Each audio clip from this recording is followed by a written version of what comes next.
હા, ત્યાંથી બોલો આરામથી. જળ આ બાજુ, આ બાજુ. જળ એ જ જીવન. એમ નહીં, પેલા તો તમે તમને જે લખાયું છે અહીંયાથી લખાય છે. એટલું જ પૂછવાનું જ એવું છે. તો જેને ભાઈ આ લખ્યા વગરનું જેને પૂછવું હોય એ પૂછવાની છૂટ છે.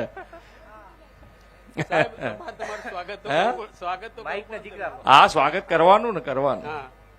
આજના સુજલામ સુફલામ જળ અભિયાન 2.0 ના શુભારંભ કાર્યક્રમો ઉપસ્થિત આપણા લોકલાડીના મુખ્યમંત્રી શ્રી ભૂપેન્દ્રભાઈ પટેલ સાહેબ તથા કાર્યક્રમના મુખ્ય મહેમાન એવા શ્રી કુંવરજી બાવળિયા સાહેબ શ્રી તથા મંચસ્થ મહાનુભાવો તથા સૌ પ્રથમ આપશ્રીઓનું અમારા ગામ દવાડા ખૂબ ખૂબ સ્વાગત તથા આપશ્રીઓનું ખૂબ ખૂબ આભાર છે.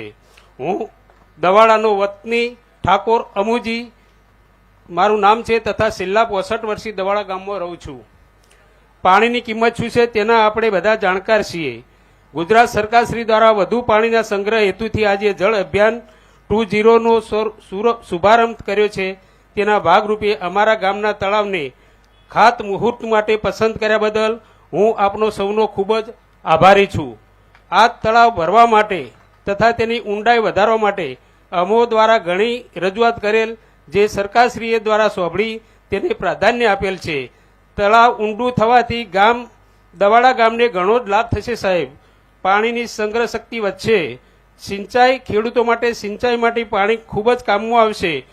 અત્યારે અમારા ગામમાં બોરમાં 600 ફૂટે પાણી અને 100 HP મોટરો ચાલે છે.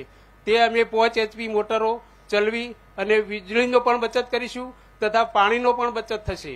તો બસ આ સાથે બધા મહાનુભાવોનો મારા ગામના ધરતી પર પધાર્યા એ બદલ આપ સૌનો હૃદયપૂર્વક આભાર માનું છું. જય હિન્દ, ભારત માતા કી જય. કોણ બોલે છે? ભારત માતા કી જય. હા, ભારત માતા કી જય. પાણીના ટીમ્પી ટીમ્પીથી સરોવર ભરાય છે. પાણીનું જીવન એ જ ઉજાગર છે. અત્રે પધારેલ માનનીય મુખ્યમંત્રી સાહેબ શ્રી તથા કુંવરજીભાઈ બાવળિયા સાહેબ તથા અત્રે પધારેલ સર્વે મહાનુભાવોનું ખૂબ ખૂબ અભિવાદન કરું છું. અને દવાડાની પાવન ધરતી પર તમે પધાર્યા એ બદલ મને બહુ બહુ ખૂબ ખૂબ અભિનંદન આપને. અમારી ગામની ધરતીને તમે ખબર જબરજસ્ત ઉજાગર કરી, ખરેખર સારું છે.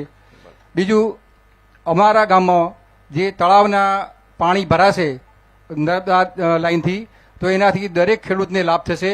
ઓછામાં ઓછું 250 વીઘા પાણી એનાથી પિયત થશે. આજ સુધી તળાવના પાણી લગભગ કોઈના જોડે હતા નહીં કે ભરાતા નહોતા, પણ બોરના પાણી 1600 TDSથી પાણીથી ખેતી લોકો કરતા હતા. 1600 TDSમાં ખેતીની બિલકુલ આવક નહીવત હતી. પણ માનનીય સાહેબશ્રીના આ શુભ આરંભથી અમારે હવે એવો આનંદ થશે કે ઓછા TDSથી પાણીથી પણ અમે ખેતીનું ઉત્પાદન વધારે કરીશું. ખૂબ ખૂબ આભાર સાહેબ, ખૂબ ખૂબ અભિનંદન આપો. કોઈને કઈ બીજું કહેવું છે? એમ આ તો બરોબર છે કેચ ધ રેન. એના સિવાય તમારા ગામમાં કંઈ આયા છીએ, તમારે કંઈક હજુ કંઈક વધારે કંઈક જોઈતું હોય તો કહો કે ભાઈ આ કેટલાય વખતથી કહીએ છે, થતું નથી. બોલો ભારત માતા કી જય. જાગેશ્વર મહાદેવ કી જય. સંગ્રામસિંહ દાદાની જય.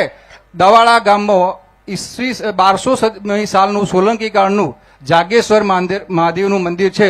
એનું પુનરુદ્ધાર કરવા માટે અમે એક માગણી તમને કરીએ છીએ. એ અમારી માગણી સ્વીકારો એવી અમે પ્રાર્થના કરીએ છીએ તમને. સારું, ચાલો. તમને અહીંયાથી કલેક્ટર છે ને, જરા એસ્ટિમેટ બનાવીને મોકલી દો, ઝડપથી તમારું મંજૂર કરી દઈશું. તમારા બધાને કઈ સાહેબ?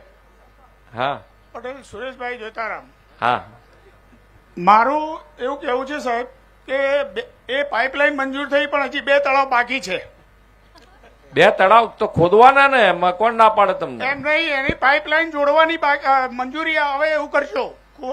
જો મારી વાત સાંભળો, અહીંયા બેસી જાઓ. તળાવની આજે આપણે જેટલા તળાવ છે તમારા મહેસાણામાં, એની અંદર ધીમે ધીમે એક પણ તળાવ ના ભરાય એવું રાખવાના નથી બાકી. પણ તમારે બધાને એટલું ધ્યાન રાખવાનું છે કે જ્યારે નર્મદાનું વધારાનું પાણી આવશે તારા બધા તળાવ તમારા ભરાય એના માટેની વ્યવસ્થા ધીમે ધીમે ઊભી કરી રહ્યા છે. ને એની અંદર 2 કિલોમીટર 5 કિલોમીટરનો જે આપણે બાદ મૂકતા હોઈએ છીએ એ પણ આપણે ઓછો કરવાની માનસિકતા છે એમાં, બરોબર? એટલે કોઈનું તળાવ બાકી નહીં રહે, તમારા 3 નહીં, અહીંયાના વિસ્તારમાં કોઈનું તળાવ બાકી ના રહે, એ પ્રમાણે ધીમે ધીમે કામ કરી રહ્યા છે, બરોબર? હા, તો બોલો ને, કોણ છે? મારે એક બીજો પ્રશ્ન છે સાહેબ. હા, 9-10 ધોરણમાં અમે ઘણા ટાઈમથી પ્રયત્ન કરીએ છીએ, રૂમ પણ છે, ખાલી એની મંજૂરીની જરૂરી છે. લખાવજો, જોઈશું કેમ નથી આપતા, એ કારણ કઈ બીજું ટેકનિકલ કારણ હશે તો જોઈશું, બાકી તમારું મંજૂર કરવામાં અમને કઈ તકલીફ ના હોવી જોઈએ. ના, પણ અમે અહીંયા દવાડાથી 5 કિલોમીટર મારું કંથરાવી ગામ છે. કંથરાવી ગામના ચારે બાજુ કોસની વ્યવસ્થા છે. જ્યારે 1995 માનનીય કેશુભાઈ પટેલ મુખ્યમંત્રી બન્યા ત્યારે અમને ખોપાળા ચેકડેમ જોવા લઈ ગયેલા, અને એ ચેકડેમ જોઈ મારા કંથરાવી ગામમાં અમે 10 ચેકડેમ બનાવ્યા છે પાક્કા. મારા ગામમાં 24 કલાક 6 ફૂટ પાણી ભરેલું રહે છે, અને આજે 100 કુવા જીવત બનેલા છે. લગભગ 50-60 ફૂટે અમારા 100 કુવા ચાલે છે. ખેડૂતો લગભગ 1 લાખ રૂપિયા વર્ષે વાર્ષિક ઉત્પાદન મેળવે છે. ભારત માતા કી જય. આ તમારે ચેકડેમની જે વાત કરી, એ ચેકડેમ તમારે બનાવવા હોય તો સરકારની 80-20ની સ્કીમ છે. 20% પૈસામાં તમારા ચેકડેમ જેટલા બનાવવા હોય એટલા સરકાર બનાવી દેશે. એટલે તમારે તૈયારી બતાવવી પડે કે ક્યાં બનાવવા છે, કેવી રીતે બનાવવા છે. મહેસાણા બધું આનંદમાં છે. ચાલો, જેટલું પાણી બચે, 2-3 વસ્તુ બધા ધ્યાન રાખવાની છે. એક તો પાણી જેટલું બચે એટલું બચાવવા માટે જમીનમાં ઉતારવા માટેનો પ્રયત્ન સરકારનો છે. તમે પણ કંઈક યોજના બનાવી હશે સોસાયટીની અંદર, તો એ તમે ધારાસભ્યથી માંડીને એમપીથી માંડીને કોઈને બી કહેશો તો એ તમારા ખર્ચા વગર સરકારના ખર્ચે તમને બનાવી દેશે. એટલે તમારે તો ખાલી યોજનાઓ બનાવવાની છે કેવી રીતે જમીનમાં પાણી ઉતરે.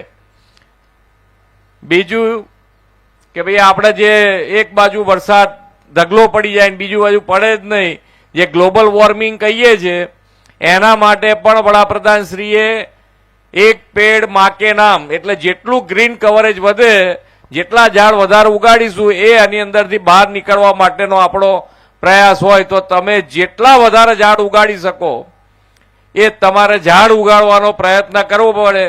અહીંયા બેઠેલા દરેક જણ પોતાની માતાના નામે એક ઝાડ ઉગાડે ને એને ઉછેરે, એવો એક તમારે પ્રયત્ન કરવો પડે. અને સ્વચ્છતા તો હવે દરેક ગામમાં હોવી જ જોઈએ.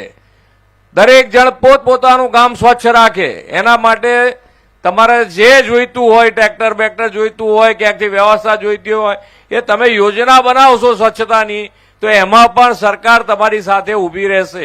એટલે તમારે ખર્ચા કર્યા વગર આ બધી વસ્તુ કરી શકાય એવી છે. અને આ વિકસિત ભારતનો જે સંકલ્પ છે વડાપ્રધાનજીનો, એમાં આપણે બધા સહભાગી થવા એવું છે. તો આપણે એના માટે પ્રયત્ન કરીશું ને. જોરથી બોલો તો એમ થાય કે હા કરશો તમે. હા, બસ એમ. મંત્રીશ્રી તમને કંઈ કહેવા માંગે છે.